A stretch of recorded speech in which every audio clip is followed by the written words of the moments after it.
अस्सलामुअलैकुम। तमाम तरीफ़ां उस पाक परवरदिगार दियां जिहड़ा आलमीन दा पालने वाला है ते लखां करोड़ां दरूदो सलाम हज़रत मुहम्मद मुस्तफ़ा सल्लल्लाहु अलैहि वसल्लम दी ज़ाते पाक ते जिहड़े वजह तहलीके कायनात ने। एक उस्ताद क्लास दे विच लैक्चर दे रहा ते पिछों एक बच्चा सीटी मारदा है। टीचर पुछदा कौन है, कोई भी नहीं बोलदा। उस्ताद फिर लैक्चर देन लग पैंदा, बच्चा फिर सीटी मारदा है। उस्ताद पुछदा कौन है, कोई नहीं बोलदा।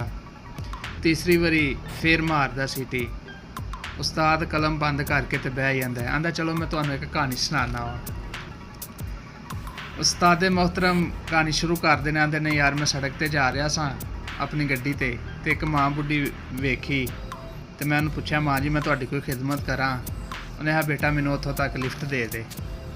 तो मैं उन्होंने अपनी गड्डी 'च बिठा लिया ते माँ जी रस्ते में आंदे ने बेटा तेरे ना क्लास दे विच मेरा एक नजायज़ बेटा है ते मैं चाहनी हाँ तू उहदा सहारा बने।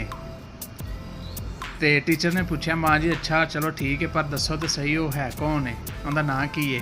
उन्हें पुत्तर नां दी तैनूं कोई ज़रूरत नहीं दसन दी, उहदियां हरकतां ही इस तरह दियां है। वो अक्सर सीटी मारदा है, सीटियां बड़ियां मारदा है। वो जिस तरह ही उन्हें सीटियां का नाम लिया पूरी क्लास ने उस बच्चे की तरफ देखा तो टीचर ने कहा आ जा पुत्र तू की समझदा सा कि मैनू पता नहीं लगेगा। उस्तादां नाल चलाकियां ते उस्तादां नाल चलाकियां नहीं करी दियां, उस्तादां नाल चलाकियां नहीं करी दियां।